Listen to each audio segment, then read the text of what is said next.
Georgia National even. But this story actually made it into Ars Technica, which is one of my favorite tech websites, actually. I pull a lot of information from Ars Technica. There's a lot of good stuff in there. And this particular story is Georgia sent out CDs of data from 6 million different voters containing social security numbers and birth dates. Now, here's the thing. In a lot of different states, for some odd reason, voting isn't actually a right. It's a privilege, because if it were a right, you'd be able to do it without having to prove that you are who you say you are, because if it was a right, it would be universal. But for some reason in Georgia, you have to register to vote. And of course, that's ridiculous, but that's how it is in Georgia. You have to register to vote. And for some reason as well, your social security number, even though your social security number is not supposed to act as a legal identifier, for some reason does. So you have to give up your SSN in order to vote in Georgia. Now, a whole lot of ridiculous things all add up to one big ridiculous situation, which is all of this information somehow got leaked into the public by some guy who released a bunch of CDs.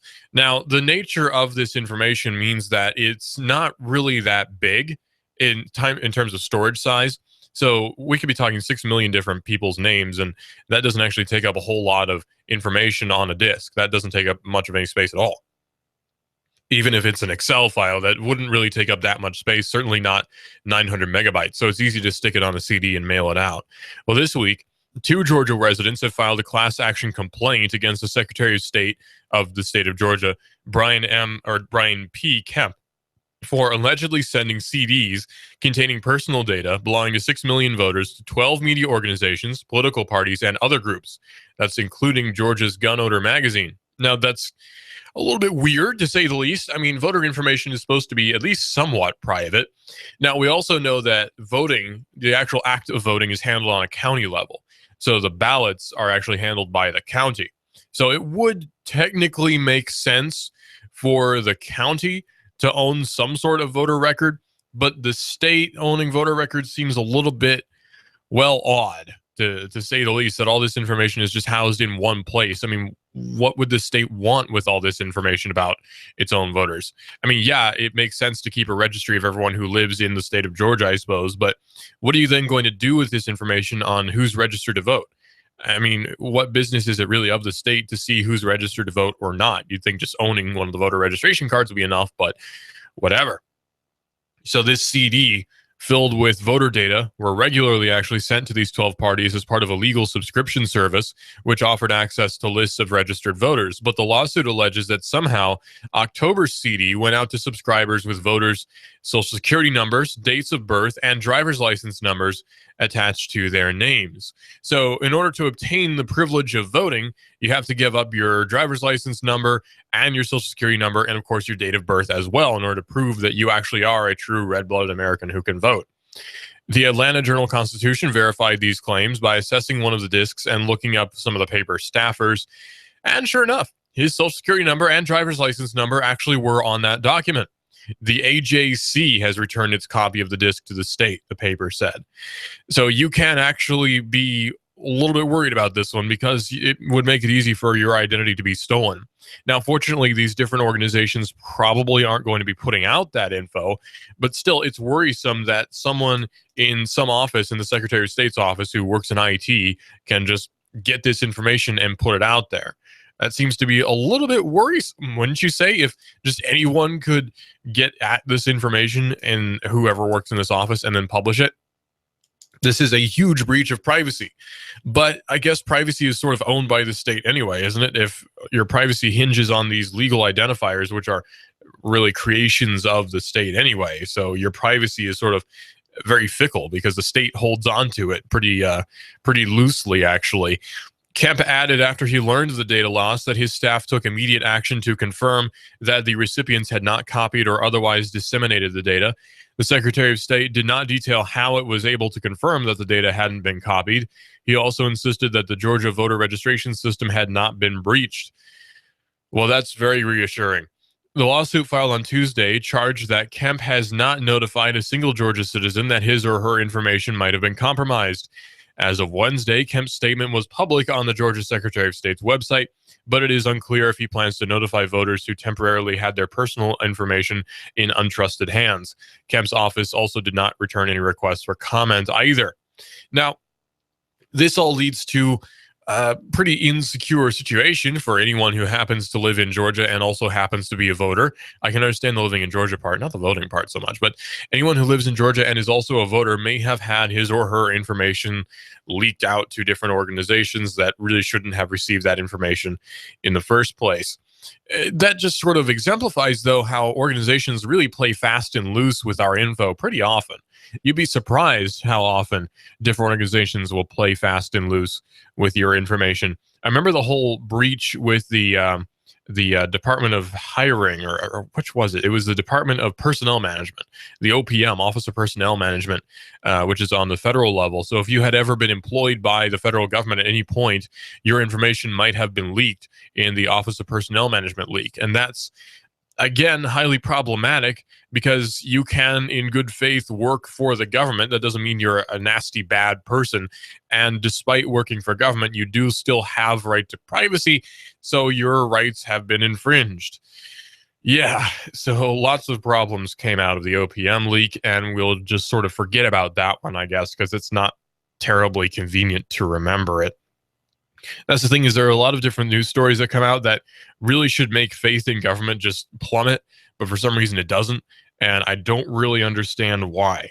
Like when this whole Snowden leaks came out, and really everyone should have lost faith in government immediately, but for some reason that's not really the case, and I don't know why. You'd think that nobody would ever trust government ever again following the Snowden leaks, but for some reason people still do. And there are some, as far as I know, unsubstantiated claims that a former CIA director wants Edward Snowden to be convicted of treason and hanged. Now, I've not seen any official source for that. So these are simply allegations that he may have said this, but it's all sort of, any sort of source I see for it is either RT, which I tend to like RT sometimes, but it tends to be kind of bloggish sometimes. And then you see stuff that's like different blogs, and you'll see stuff like Business Times tends to be, IBT tends to be pretty good, but you get stuff like, Conservative Tribune and Salon and different like blogs that really I don't trust for hard news. That's something actually I wanted to get into a little bit, is who to trust for news. The answer is nobody, except for Hot News Talk Radio, obviously. But no, when you were talking about getting news, the whole process of getting news nowadays has become actually kind of hard for the average person, because it's hard for us to determine which is real and which isn't. Now, really, it's kind of up to you what to believe, but a lot of the time, it's kind of obvious, because if you see something that is a blog, then it's not written by someone who is a, say, professional news writer, most likely, and so should be taken with a grain of salt. Now, every news story should be taken with a grain of salt, right? But there's such a thing as clickbait that's really just stuff based on unsubstantiated claims and hearsay, and really doesn't say the things that you're kind of supposed to say when writing a journalistic piece, because when you're a journalist, you have to sort of abide by certain rules that will help you avoid getting sued for libel, which is a real thing that can happen to you. So you have to be careful about saying that certain things are alleged or reported by, or so-and-so claims that this or that happened.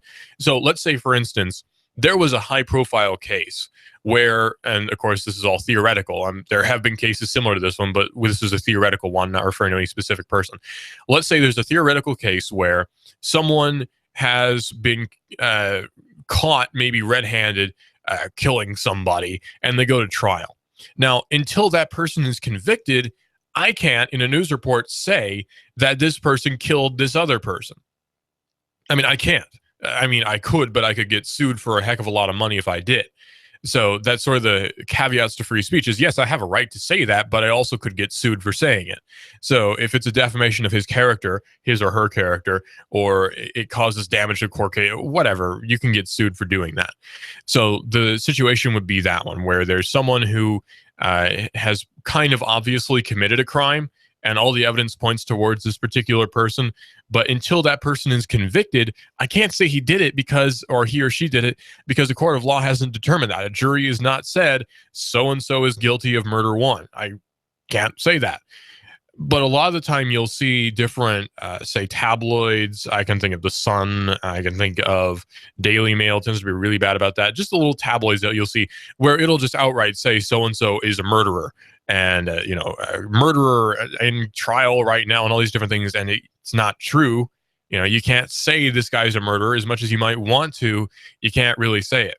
And a lot of that got really put out there with the O.J. Simpson trial. Now, I was not really alive that much during the O.J. Simpson trial. I was not alive when the action happened, which led to the O.J. Simpson trial.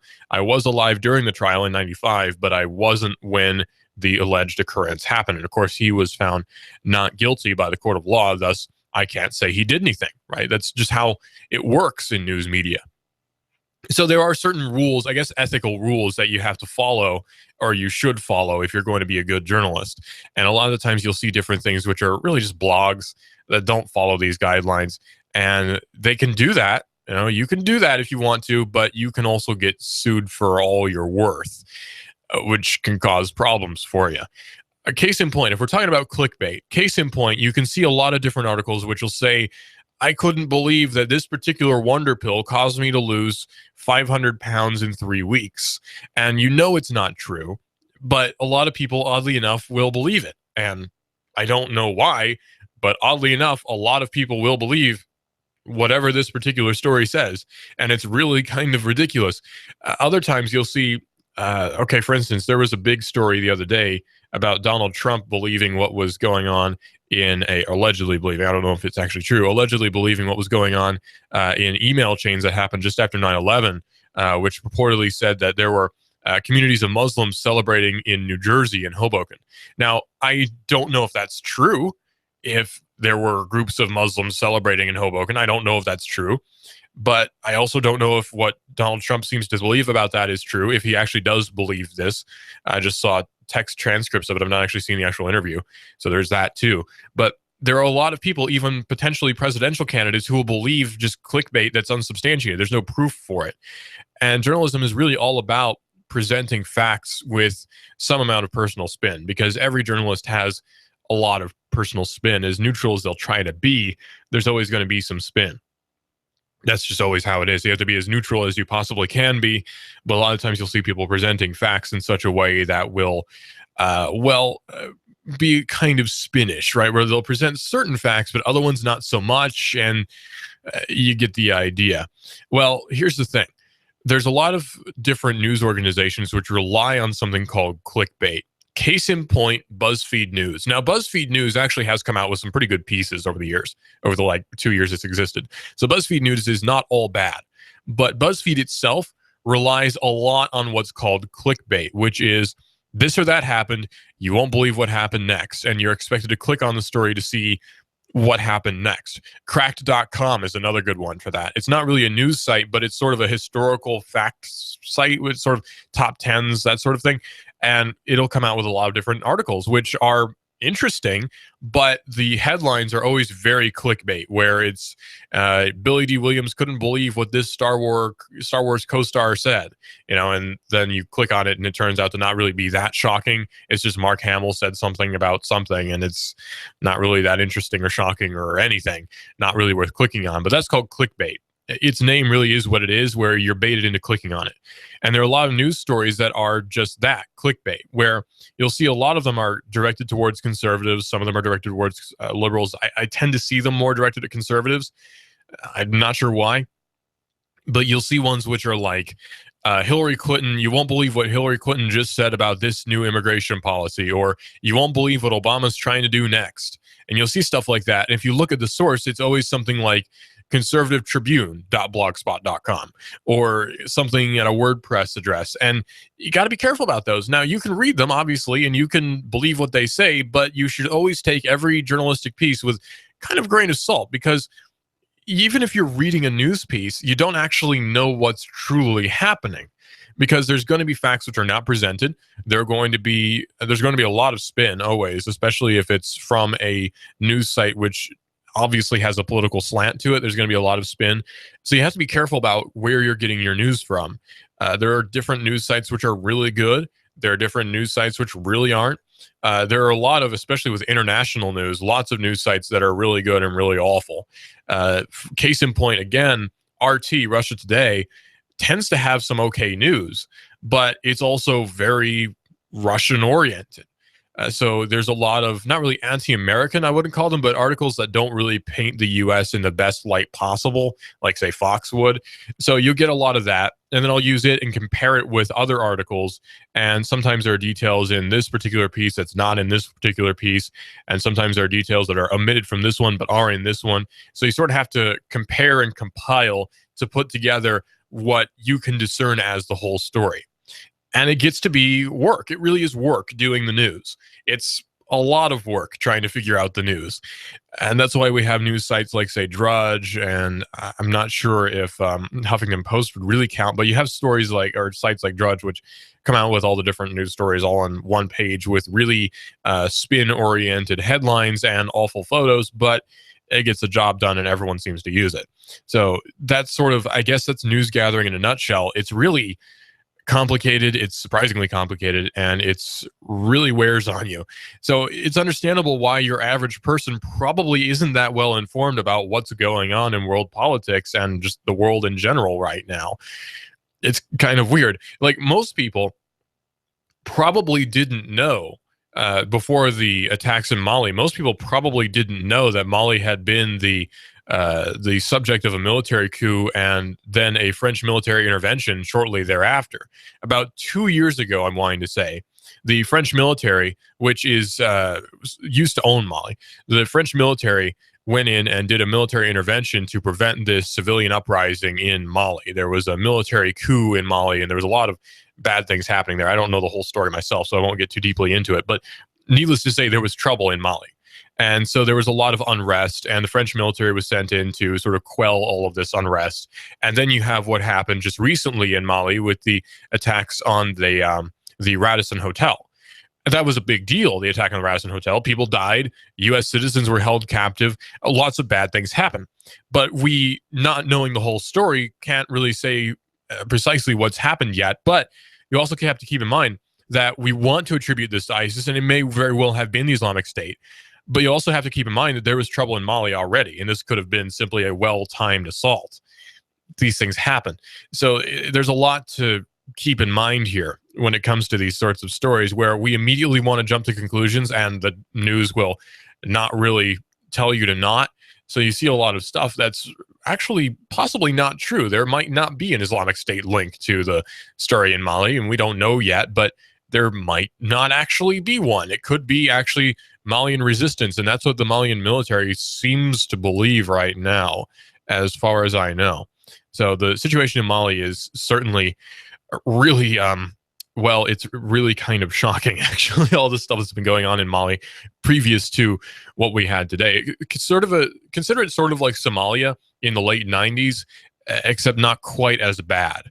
That's sort of what I would think of when I think of Mali. Which is weird, because Mali used to be a really hot tourist site for a long time, and now it's kind of not. It's a really small country too, but yeah, it used to be part of the French. What was the? It was like the French cooperative. The former French Empire owned a lot of North Africa. Almost all of North Africa was owned by France, and some bits of it were owned by the British too. But most of it was French colonies in north of Africa. And then, of course, World War II kind of changed a lot of that. And then the subsequent years in the 50s and 60s reversed all of that in their own little kingdoms. And then you had states like Libya and so on and so forth sort of popping up. And again, Mali used to be part of a larger conglomerate of French colonies. So really complicated stuff going on in North Africa right now. But yeah, case in point, this story that I'm seeing here about ex-CIA head blames Snowden for Paris, says that he should be tried for treason, hanged by the neck until he's dead. I don't actually know if that's true, because I've not seen the footage of him saying that so far. So until I see that, I'm not going to really report on it as fact. But if it is indeed true, that is kind of, well, shocking. And I'm glad he's not the head of the CIA anymore. But it's not really surprising that someone who would be so statist as the head of the CIA would say something like that too. So I guess thank goodness for Edward Snowden for bringing a little bit of accountability to the people who work in the feds. This is Digital Drive here on Hot News Talk Radio. This is a mob mode. This is the mob mode. What kind of fool do you think I am? You think I know nothing of You give us 12 minutes and 40 seconds, we'll give you Chattanooga and the world. News Talk 1240. Sky Aerial Services uses advanced drone technology to give you a better perspective and depth of your property and project. We offer aerial photography and video for your business, farm, home, or advertising campaigns, as well as editing services to complete the experience. Call us at 423-521-0284 and see how we can help you tell your story about your business, property, or project. We work with real estate professionals, both commercial and residential, developers, engineer inspectors, surveyors, ad agencies, auto and boat dealers, mapping services, insurance inspectors, corporate marketing, charity events, weddings, and photographers. Our consultation is free. Call 423-521-0284. That's 423-521-0284, or visit our website, skyaerialservices.com. Sky Aerial Services. The sky is our limit. Here you are, working to keep your customers happy and to manage your cash flow. IRS problems are the last thing you need, but here they are, flapping about you like vultures. Get help from Eric Pelton and his team of accountants at E.J. Pelton Company. Audits, letters, proposed return changes, 1099s, penalty threats. Pelton Tax Resolution Services brings peace of mind and helps you keep more of what you've earned. EJPelton.com. Offices on Brainerd Road and in Soddy Daisy, just north of the Bilo. That's E.J. Pelton. Call 622-3156. Think ahead, 622-3156. We've got a table here at Delia's in Soddy Daisy, ready to delight in a plate of authentic Mexican food. Delia's spreads a rich selection, loaded nachos, crazy chicken, homemade tamales, maybe the enchiladas with beef, chicken, pork, quesadillas. Every dish beautifully pictured on the menu to help us decide. Join us for lunch or dinner. We're at Delia's in Soddy Daisy on Dayton Pike near the Thrasher Light. Here's dinner. Delia's uses the freshest ingredients, cooked to perfection. Nachos, homemade. Delia's open every day except the Lord's Day. For lunch and dinner, treat yourself to Delia's genuine Mexican food. In Soddy, call 521-7145. That's 521-7145. Hi, I'm Rebecca Costa, host of the Costa Report, every Sunday at 9 a.m. My guest this week is former Congressman from Ohio, Dennis Kucinich, who says a Department of Defense is not enough. The United States needs a Department of Peace, which is committed to avoiding wars. Is Kucinich on to something? Find out this Sunday at 9 a.m. on the Costa Report, right here on AM 1240, Hot News Talk Radio. This is America Now with Meghan McCain. President Obama makes Jimmy Carter look like Napoleon Bonaparte. We have a president that leads from behind, and when America doesn't lead, bad things happen. Meghan McCain, weekdays at 7 p.m. You give us 12 minutes and 40 seconds, we'll give you Chattanooga and the world. News Talk 1240. Hi, I'm David Tulis, inviting you to make the move with me 9 to 11 a.m. weekdays here at AM 1240 Hot News Talk Radio. The David Tulis Show, featuring Nooganomics.com for Chattanooga and beyond. 9 to 11 a.m. weekdays. Fox News Radio, I'm Pat O'Neill. Terror will be the topic of the White House tomorrow. President Obama meets with French President Hollande in the wake of the recent deadly attacks in Paris. Paris attacks have also led some Obama critics to say the president lacks a vigorous enough strategy for defeating ISIS. The president in Malaysia on Sunday said that the U.S.-led coalition will not relent and that ISIS cannot beat the coalition on the battlefield. Fox Radio's John Decker. New Orleans police seeking suspects in a shooting that left 16 hurt during a block party music videotaping. The commander here, Commander Goodley, assigned people to come to close the park down because it was not permitted. And as the officers were approaching, they were about a block away when they heard gunshots. Police Superintendent Michael Harrison says two groups of people shot at each other. It could be a sign rising home values are keeping some folks out of the market. Sales of pre-owned homes fell 3.5% last month. Fox News. We report, you decide. News Talk 1240.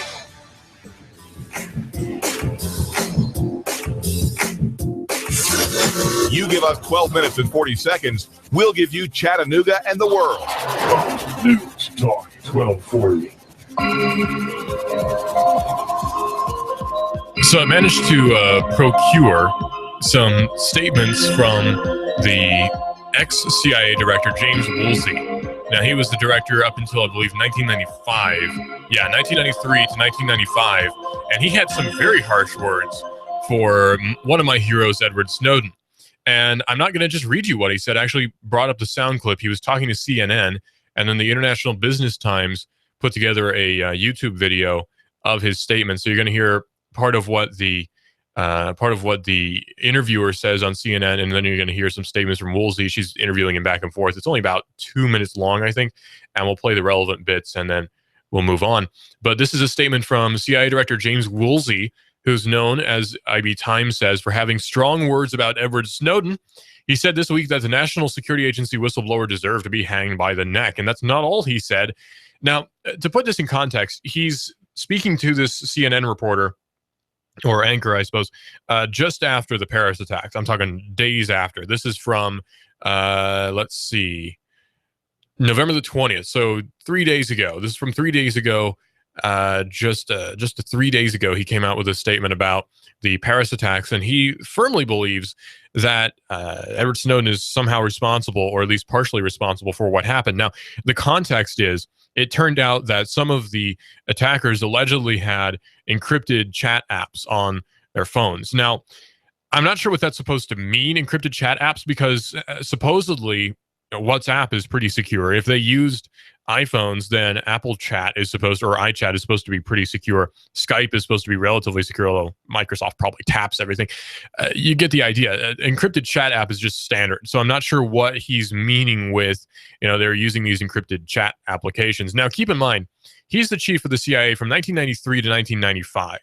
I don't know how up he is on modern tech. Encryption now is a lot different than encryption was then, where the average person had a computer that was much less powerful than what government had access to, and now the consumer can access massive supercomputers, which are used by Google and such, to encrypt communications. So I'm not sure exactly what he's going for here, but anyway, here's a statement from him that he came out with, and this is to the CNN reporter, and he's talking about how the massacre in Paris is a capital crime, he says, and he's referring to Snowden, saying that what happened with Snowden is still a capital crime, and I would give him the death sentence, he says, and I would prefer to see him hang by the neck until he's dead rather than merely electrocuted, said Woolsey.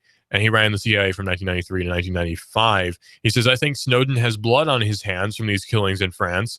And the IB Times noted that former White House spokeswoman Dana Perino also blamed Edward Snowden for the Paris attacks. There's a lot of blame going towards Snowden for the Paris attacks. And the CIA director, John Brennan, who is the current CIA director, said this: in the past several years, because of a number of unauthorized disclosures and a lot of hand-wringing over the government's role in the efforts to try to uncover these terrorists, there have been some policy and legal and other actions that are taken to make our ability collectively internationally to find these terrorists much more challenging. That's according to the New Yorker.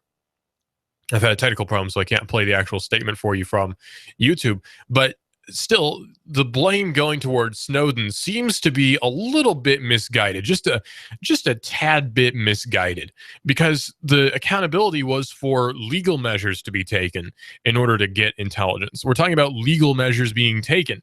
For some reason, trotting on the Fourth Amendment seems to be kind of okay, and I'm not really sure why. I guess it's just, we got away with it, so it's okay on the side of government. Number to call in, by the way, is 423-800-8949. That's 423-800-8949. If you want to call in, 423-800-8949 to call into Hot News Talk Radio. And by the way, this show is brought to you by Rick Davis Gold and Diamonds, where there's a sale going on, and it's happening now. And you need it now, not before Christmas. Total store sale, 50, 60, and 70% off on designer jewelry and gifts. Also, get cash when you sell gold, silver, bracelets, rings, diamonds, jewelry. Rick Davis will pay you cash personally. That's cash, cash, cash. Get some today at Rick Davis Gold and Diamonds. Now, the problem with this whole, really, it's a big controversy, I guess. It's sort of a big stink that's being raised about what happened with Snowden. The problem with it is mainly the fact that these people don't seem to want accountability. And for some reason, we think that if trotting on all of our freedoms in order to catch terrorists is the only way to catch terrorists, then suddenly it's okay. And that's totally missing the point, is that liberty comes with quite a lot of risk. And if you're not willing to take these risks, then you don't deserve liberty, obviously. But if you're not willing to take all these different risks which are involved in having freedom, then you shouldn't have freedom anyway. It's just like Benjamin Franklin said, you who would sacrifice liberty for security deserve neither. And it seems that we currently have neither, because we don't have liberty, and we obviously don't have a whole lot of security either. So there's sort of a situation now where we are stuck with neither liberty nor security. And for some reason, we keep telling ourselves that we're free, and we keep telling ourselves that we're safe. Neither of those things are really very true right now. And perhaps we're a little bit freer here than elsewhere, and maybe we're a little bit safer here than elsewhere, but that's despite and not because of government intervention and action. Now, I probably don't need to tell you that. You probably get it. You know, if you follow the world politics and you follow international politics, you probably get that already, that we're not safe and we're not really that free either. Now, we're freer than other people, sure, but that doesn't mean that we are as free as we were meant to be at the formation of the country. Just look at different policies, even here locally, that have exemplified that. And I'm not knocking Chattanooga. I'm saying that really the problem that we're seeing here is leaching in even locally. Now, Chattanooga tends to be a really great city for a lot of things, but there are some little things that are just ridiculous that actually are kind of eating away at our freedoms in a lot of different ways. For instance, if you are, and I know this is kind of petty and it's a stupid little thing, but it's just one little example. You can't actually skateboard downtown in Chattanooga. That's against the city ordinance. It's ridiculous, but it's against city ordinance. So if you get caught, you could potentially be fined quite a lot of money. I'm not sure what the base level fine is, but if you get caught and the cop actually cares, you could get fined. Now, chances are, I would say chances are, because people tend to be pretty nice here, chances are you'd just be told like, hey, you know, this is actually against city ordinance. So if you know, don't let me catch you doing it again, is probably the response you would get. And then you would reply, oh, sure, sorry, and you put it away, because that's usually how it works around here. But say that you've caught someone, a cop, on a particularly bad day, you could be fined for simply skateboarding downtown. It's also illegal, against city ordinance, to ride your bicycle on the sidewalk here in Chattanooga. Even though it's legal in a lot of other places, it's illegal here. And in order to remedy that situation, we've built what a lot of people are now calling Burke lanes, the new bike lanes named after Andy Burke, the Burke lanes that have been put in around downtown, and they're just ridiculous. Nobody seems to be very happy about the Burke lanes, and even different business people are really upset about the Burke lanes because it takes away parking, which is hard to get downtown, by the way. If you've ever been downtown and you've ever tried to park on a weekend, you know how hard it is. So what's the best plan for city government to take? How about, take away parking spots? That's a great idea, right? Just the whole Thrive 2055 thing riles me up because it's city planning in some of its worst forms. There's a lot of stuff about the Thrive 2055 stuff and the whole trying to pander to the environmentalist. It's not even environmental. It's really just trying to pander to people my age who like to bike around. And the thing is, it's fine to be my age and try to bike around, but there's risk involved, right? I mean, we can understand there's risk involved in biking. It's not the safe thing you can ever do, or cycling, I guess, is not the safest thing you can ever do.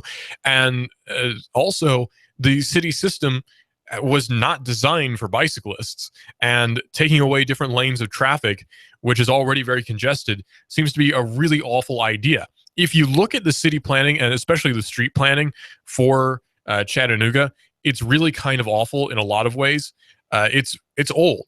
It's like New York City, one of the oldest cities in the country. It's just really old. And it seems like the city planning, especially the road planning in Chattanooga, was not really meant for a whole lot of cars to ride on them, because some of the streets that we have here locally have been here since like the beginning of the country almost. And we've got a lot of streets here that are really, really old. Main Street is really old. Cherry Street, Market, these are all really, really old. Walnut Street, especially, really old. I mean, think about the Walnut Street Bridge. It used to be for crossing the river for actual cars, older automobiles, and specifically carriages. But those days are long gone, obviously, and it's no longer safe for vehicles or carriages to ride across. So now we have the pedestrian bridge, which is great. I love the pedestrian bridge, but it just goes to show you how old some of the city planning is here and how old some of the road planning is. And it seems like if you're going to try to fix the city, the one area that the city actually has some jurisdiction over is the roads. And if you're going to try to fix the congestion problems, which we have, how about fix the roads, right? Add some parking somewhere. Not even the city has to do that. Republic could come in and do that, or CARTA, or whatever. Fix the roads, as opposed to ruining them with these awful bike lanes, Burke lanes, that don't actually really solve any problems. And I wonder how many cyclists are actually going to be using them. That's the thing. They're great for cyclists, and I'm happy for the cyclists. I don't think there's some mass conspiracy for all the cyclists to take over and there never be any road traffic again. There's too much money being made off of road traffic anyway. And look at the gas tax, which actually doesn't make a whole lot of money. It just seems ridiculous, all the different pandering measures which are being taken to pander to sort of, I guess, 20-something hipsters with man buns and saying, look at what a forward-thinking city Chattanooga is. And Chattanooga should really speak for itself, not in a forcible manner. And trying to force the whole look how hip we are angle just doesn't really work. It's not working. It's making the city look dumb. I think the bike lanes are one of the dumbest things I've ever seen the city do in a long, long time, next to the Uber debate, which was really bad. Chris Anderson in particular on the city council. And I don't think Chris Anderson's a bad guy. He seems like a nice guy, but the decisions he makes, I never agree with them, because he has his political thinking, and I disagree with his political thinking, but he can think differently than I do. And I'm probably a little bit out of turn because I don't actually live in Chattanooga. I live in the greater metropolitan area. I live in Ringgold, technically. So that's outside of the city limits by a long shot. But the whole idea of Thrive 2055 seems to be forcing something which the market should be doing anyway. In Chattanooga especially, the market has been so prevalent in doing everything in Chattanooga. Chattanooga has been a very free market oriented city for forever. And then suddenly shifting it is such an unnatural thing to do. It's not working out very well for the city. And it's making a lot of really unpopular decisions, like the bike lane one. Now, there are some unpopular decisions which the city has made, which I actually kind of agree with. For instance, there's been I think it's a 7-story apartment building that's been approved for building on South Side. And I see no problem whatsoever with that. The land's been bought. There are permits, and as much as I dislike permits, they exist, and they've bought the permits, and this particular development company is going to be building a 7-story apartment, and there's not really a whole lot that can be done about it. There's not a whole lot that should be done about it, because Chattanooga is an expanding city. And then suddenly getting upset that there are buildings being built because there are extra residents coming in just seems kind of ridiculous. And plus, this could potentially bring in a premium because Southside has kind of a nice historic view. Why would we then give that up and say, hey, no apartment buildings on Southside, those ruin the view? I don't think it's really going to ruin the view that much. It's just going to make Chattanooga look like a bigger city. And you'd think that that's kind of what we're aiming for at this point. But I don't know. There's a lot of people who will get mad about everything. I don't think there was a whole lot of vocal opposition to the 7-story apartment building. You had, as far as the reports I saw said, you had the one guy who was the planner at the city council meeting, and then you had another guy who was really upset about it. And as far as the rest of it, I didn't see any sort of other vocal opposition to it. There may have been some, but I didn't see it reported on. So the whole 7-story apartment building thing downtown is being made a much bigger deal than it actually is. There's also been the issue of the city zoning on North Shore, which most people don't know anything about zoning or zoning laws or anything, and I'm among them. I only know about zoning laws because I happen to read the news stories about the zoning laws. But the zoning laws on North Shore, it looks like there's been sort of a zoning shift, which would allow for, you guessed it, high-rise apartment buildings on North Shore. And again, people are getting super upset about the idea of high-rise apartment buildings on North Shore. But again, the city is expanding, and there are going to be people who want to live there, especially younger people, which is the crowd which the city is trying to appeal to in the first place, saying, look, it's a historic city, and also it's great for young people. It's a hip city, but it's also an old city, so you get that old Southern charm, but you also get that new hipster vibe. And that's like the whole thing about Chattanooga that makes it so appealing to so many people, including myself. And then sort of spit in the face of all that and say no high-rise apartments just doesn't make any sense at all. Yes, you can get housing elsewhere. Yes, it's going to be much more expensive. And yes, a high-rise apartment building might actually be kind of a good idea to make sure that people actually want to move downtown, especially if it means extra parking. Because guess what? Thanks to the new bike lanes, there's not a whole lot of parking downtown, if there ever was a whole lot of parking downtown, because there never was a whole lot of parking downtown. Downtown has been historically and probably forever shall be horrible about parking. Downtown Chattanooga has some of the worst parking I've ever had to deal with, except for maybe Metro Atlanta, which is also really bad.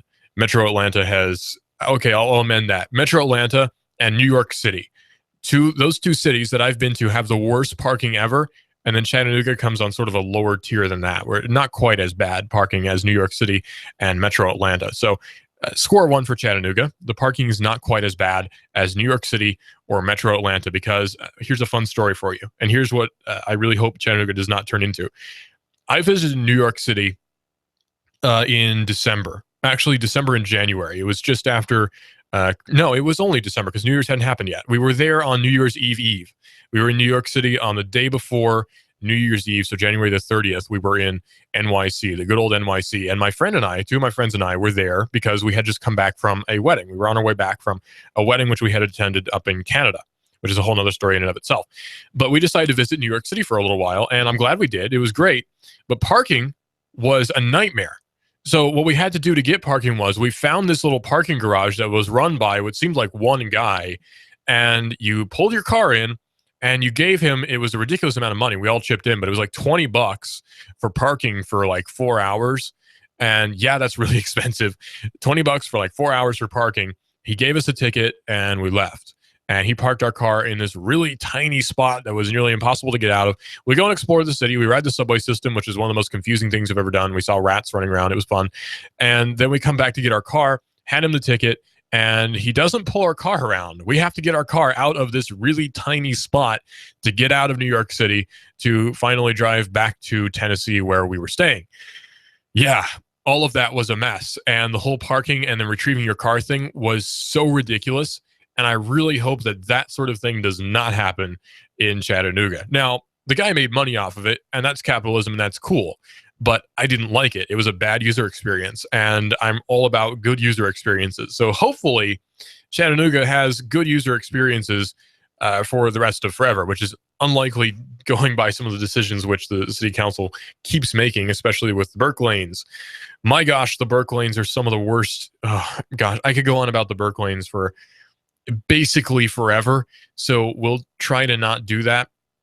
But that's my angle on Chattanooga for the rest of the week, I guess. I've expended all of my ranting about the city. And really, okay, let's go a little bit further, right? Chattanooga's a great city. And let me tell you why Chattanooga's a great city.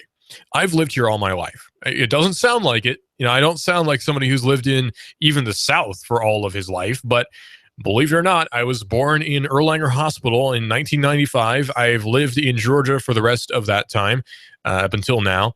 And I am a Southerner through and through. And I've lived in the greater metropolitan Chattanooga area for all of my life, and I've never lived anywhere else. And I can tell you that growing up here has been great, especially because I was homeschooled. So the homeschooling community here is amazing.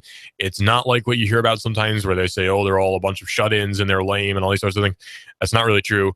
We're actually very cool dudes, but which is not really shown by me saying that we're a bunch of cool dudes, but whatever. You know, there goes a lot of negative stigma with being homeschooled. I get it, you know, but it's not true. You know, like there's a lot of negative stigma, but none of it's really true. Yeah, a lot of us are really awkward, but I think that just comes with the territory.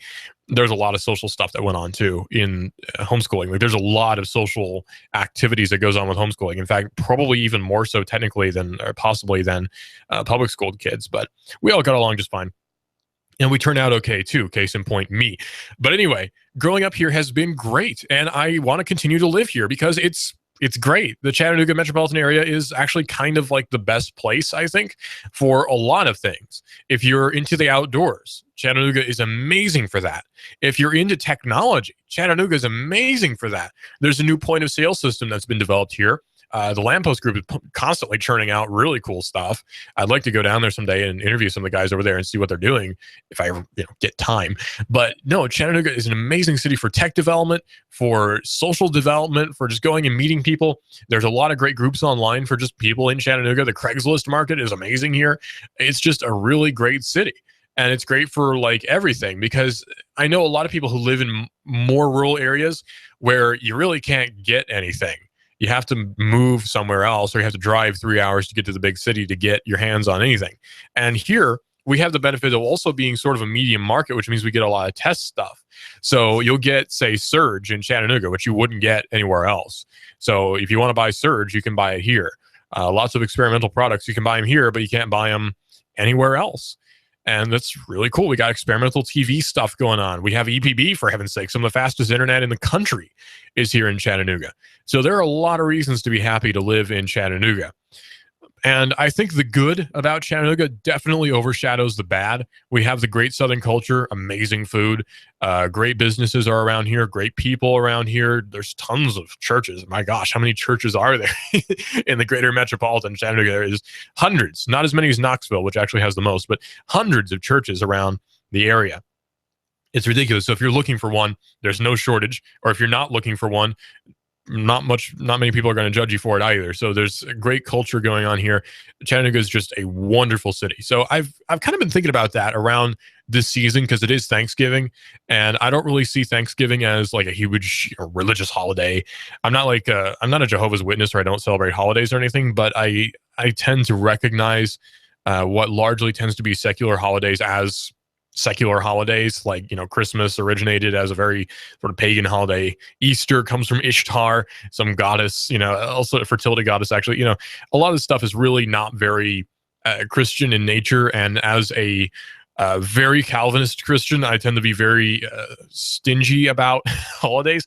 But Thanksgiving is the one where I tend to have an exception there, where Thanksgiving really is an opportunity. It sort of culture forces you to think about all the things that are great in your life and not be so negative all the time, which I am always negative all the time.